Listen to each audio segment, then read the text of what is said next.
Hello and Jai Hind. Welcome everyone to Gyananama School Criminology live series. We have covered 6 lectures of criminology so far, and we also began with the 7th lecture of criminology, that is with economic theories of crime. We have gone through the various economic theories or various concepts of economic theories of crime related to unemployment, inequality, and even poverty. We have discussed about theories like rational choice theory, where people commit crime with calculations, with the motive of gaining something, or with the calculated benefit than the cost of committing crime. So due to some circumstances, I was not able to become live in past week. I was doing something else. I have made some videos for you in criminology lecture series, or in some criminology videos like about differential association theory, routine activity theory, and lately today I have uploaded another video on strain theory, where I have explained Robert Martin's strain theory as well as Robert Agnew's general strain theory. Please go and watch these videos. And today in the 6.2 lectures of economic theories of crime, we are going to discuss some theories. So let's begin with opportunity theories of crime. So what opportunity theory says, it argues that crime occurs when opportunities are available. The central idea of opportunity theory is quite simple. It is simply opportunities influence crime. A person may not commit a particular offense if the opportunity doesn't exist. For example, a person may commit a theft. A person may commit a theft because a shop has weak security. He may or she may commit cyber fraud or cyber crime because the victims are unaware, or they are not protecting themselves with proper cyber security protocols, or may commit corruption because organization systems lack transparency, or there are certain systematic leak in the organization. So opportunity theory is useful because it shows that crime prevention doesn't always require changing a person's personality or social background. Sometimes it requires reducing easy opportunities. What are the example of reducing easy opportunities? It can be like better banking security, like firewall. Definitely first we will go with physical security and physical logistical security in the banking system. And then we will go with the online security, better firewall, and regular software updates of banking softwares. And then we will go with the identity verifications. We will go with anti-corruption audits, regular audits of anti-corruption, secure public procurement procedures, like strong internal control policies. We must also focus on digital literacy, also on fraud awareness, safe urban design, inventory management, or maybe safe inventory management. Also transparent record keeping. Record keeping should be transparent, so that people can have access to record keeping. Not only outside people, but people working in the organization or whoever need that information, they must have access to the record whenever they need it, so that there are transparency, or the information is available even after years. Coming after opportunity theory, we are moving ahead with white collar crimes. So what is white collar crime? White collar crime is associated with Edwin Sutherland. Sutherland, he defined white collar crime as crime committed by a person of respectability and high social status in the course of their occupation. This concept is important because earlier criminological theories they focused mainly on street crime, mainly on poverty, on low class offenders. But Edwin Sutherland's white collar crime theory, it focuses on person with high class or person with respectable positions and social high class status. So Sutherland showed that crime can also be committed by professionals, by business persons, by public officials, executives, maybe by bankers, lawyers, even by doctors, accountants, and other persons with the position of trust. And out of all the executive bankers, lawyers I have mentioned, one I must also mention that bureaucrats.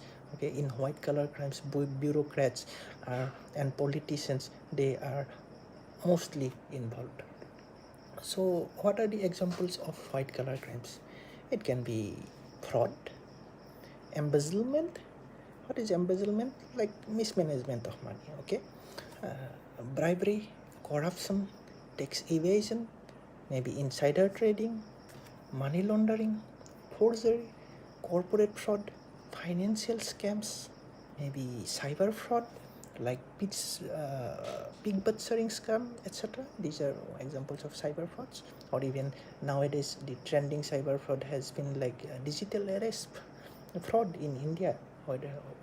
Actually digital arrest doesn't exist in India, but people from another country and even from India are posing themselves as police officers or special agency officers like CBI officers, just video call them and say that they are digitally arrested. Okay, so who does such type of crime? These are person with higher education or high skill and even person with respectability. Okay, so other type of frauds can be procurement fraud, fraud in the tendering process or procurement process in private or government organizations. There can be insurance fraud, even can be professional misconduct. So what are the features of white collar crime? White collar crime often has some particular features, like it is committed for financial gain. White collar crime is nothing other, mainly other purpose, main purpose is for financial favor. It is also often non-violent. It may involve deception, manipulation, or breach of trust. It may be difficult to detect, which can also involve complex documents, accounts, technology, legal structures, and manipulation of all the things that I have mentioned. Victims of white collar crimes can be individuals, they can be companies, banks, investors, government, or even in general public. Another feature of white collar crime is that offenders may have education. Actually, they do have education. They do have better social status and professional access than the other crimes. The harm may be large even when there is no physical violence. In white collar crimes, this is one of the most important characteristics of white collar crime, that here the harm is much larger even though there is no physical violence. For example, a large financial fraud which can destroy savings, jobs, maybe businesses or public trust, even though there cannot be any bloodbath or violence. Let's say some of the scams that has been happening in India, like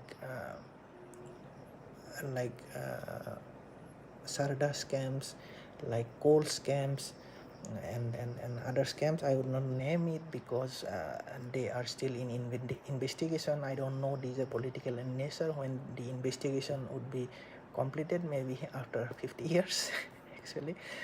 So these are the frauds which are actually bloodless, like we had very much event like Uri, Pulwama. We had events like 26/11 and recent events of terrorist attacks, which can be said that events with bloodbath. But these financial frauds doesn't have bloodbath or physical violence, but they have a larger impact. They have actually larger impact on socio-economic condition of the society in some comparison. So why do white collar crimes occur?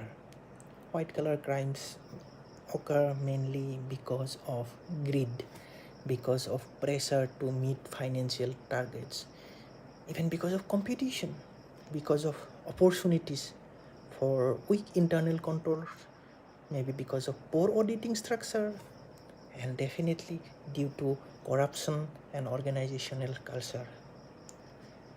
It can be also due to low risks of detection and belief that this conduct or such conducts can be normal.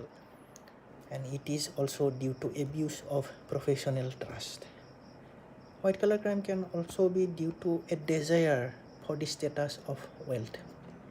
That someone would like to have some more wealth and he is choosing this mean to be wealthy. Okay. The fraud triangle is useful in explaining this, which identifies three more corners, that is pressure, opportunity, and rationalization. These three are factors which compel someone to white collar crime. One is pressure, another is opportunity, and third is rationalization. Okay? So we understand by pressure, what is pressure? Just simply someone has some strain or pressure to do something. Opportunity we have discussed in opportunity theories, and rationalizations also we have discussed in rational theory of crime. Now let's for an example, an employee may face financial pressure, and if he finds an opportunity because accounts are poorly monitored and rationalized the fraud, just thinking that I will repay it later, the company owes me, okay, the company has done nothing to me, so I may do, or I would do this, nothing would happen, I will later repay it.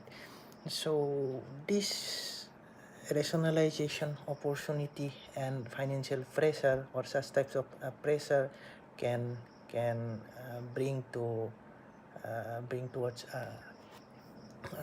white collar crime. There is another crime which has been happening in present day, which is also white collar crime, but we name it as corporate crime. Corporate crime refers to offenses committed by big corporations, companies, and their representatives for organizational benefits. Normally, white collar crime is associated with individual benefit, but corporate crime is associated with organizational benefit. It may include environmental pollution, maybe tax fraud, false advertising, unsafe products, labor law violations, financial manipulations, bribery, illegal dumping, data misuse, price manipulation, consumer fraud, violation of safety standards, and a lot more. Corporate crime can cause serious harm to workers. Even it can harm to consumers, communities, investors, environment, and the public in general. Let's say for an example of corporate crime, an unsafe industrial practice which may cause injuries or even death. Environmental pollution may affect entire communities. Financial misconduct may destroy pensions and savings. So corporate crime is sometimes less visible than street crime. It is in fact less visible than street crime, but its social and economic impact can be enormous. So this is what we learn by corporate crimes. So as we are discussing with economic theories of crime, if we don't go to the Marxist and critical approaches of Marxism towards criminology, or Marxist and political economy approaches of crime, we will become it will become incomplete. Just a second, I'm coming. Just a second.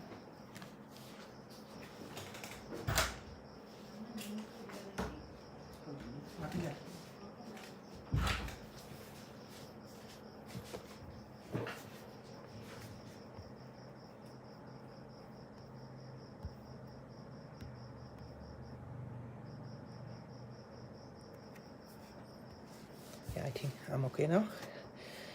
So, Marxist criminology, which is influenced by Karl Marx, as the name goes, this approach argues that crime must be understood in relation to class inequality, in relation to capitalism, exploitation, and even power inequalities. Marxist criminologist argues that economic system may create conditions such as poverty, unemployment, alienation, unequal wealth, and even competitions. They also argue that criminal law may sometimes focus more heavily on crimes committed by poor and marginalized groups while giving less attention to harmful acts by powerful corporations or maybe by elites. This approach actually asks why are some harmful activities treated as crimes while others are treated as maybe business disputes. It also asks why are poor people more visible in prisons than wealthy offenders. Why do some corporations avoid accountability despite causing serious harm? It asks how does economic inequality affect policing and punishment? So Marxist criminology doesn't deny individual responsibility. It adds that criminals should also be studied in relation to economic structures and unequal power. So this is what Marxist criminology or Marxist and political and political economic approaches of crime. If we go to other relevant economic theories of crime, we actually find other theories like relative deprivation theory. Let's study this in this lecture also. So relative deprivation theory explains crime through perceived inequality and social comparison. A person may feel deprived not because they have nothing, but because they see others enjoying wealth. They see others enjoying luxury and opportunity that seem impossible to achieve lawfully.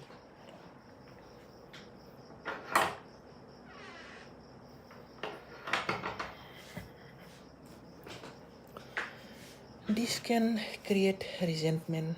It is also can create frustration and of course status competition.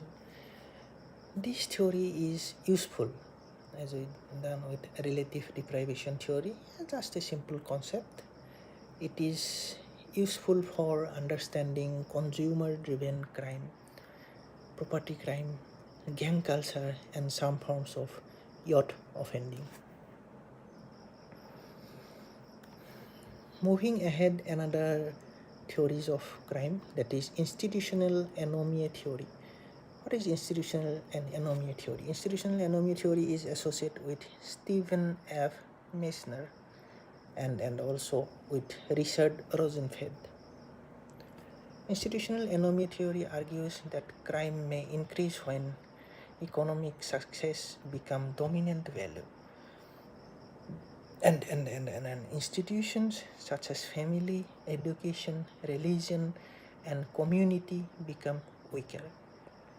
When society strongly promotes money, competition, and individual success, people may believe that winning matters more than the way of winning. Winning matters more than the ethics.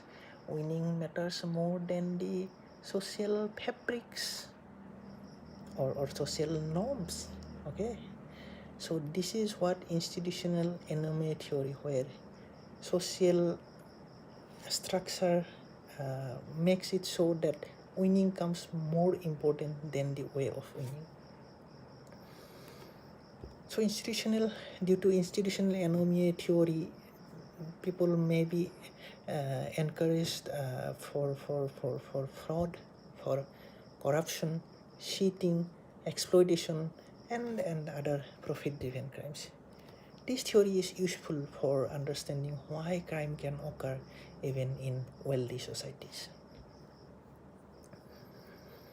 So this is what we learned about institutional anomaly theory. Coming to culture of consumerism. What is culture of consumerism? Modern consumer culture often promote luxury, status symbol, expensive lifestyles, and constant consumption. People may feel like pressure to own expensive phones, vehicles, clothes, houses, or other symbols of success. When lawful income cannot meet these expectations, some individuals may seek illegal shortcuts. This doesn't mean that consumerism causes crime directly. It means that intense status pressure can interact with inequality, peer influence, and opportunity. Now, if we regard crime as illegal market, how crime can operate in illegal markets. If we go with some examples of crime in illegal markets or crime as illegal markets, we can find it in drug trafficking, in human trafficking, in illegal arms trade, wildlife trafficking, smuggling, counterfeit goods, and even counterfeit currencies, illegal betting, and cyber fraud networks also. These activities involve demand, supply, profit, transport, protection, corruption, and organized networks. So economic analysis helps explain why criminal markets continue even when they are illegal. Profits may be high, demand may retain strong, and enforcement may be so weak or corrupt that people resort to crime or people get more influenced towards crime. So, what is the cost of crime theory, or what is the cost of crime? Crime imposes economic cost on individuals and society. Such costs can be medical expenses, property loss, insurance, loss of business, loss of productivity, and state expenditure including police expenditure, court expenditure, prison expenditure, victim compensation, definitely psychological harm, which is non-monetary expenditure or non-financial expenditure, but psychological harm is very much of concern. Reduced investment and definitely loss of public trust. So economic theories therefore support prevention because preventing crime is often less costly than responding after crime. For example, investment in education, youth employment, mental health support, secure technology, and community safety may reduce long-term criminal justice costs. So I think that would be all for today. In the next lecture, we will be starting from relationship between poverty, unemployment, inequality, and crime. So thank you, and we'll be seeing you in the third lecture, third part of the lecture of economic theories of crime. That's all. Thank you for watching. Goodbye.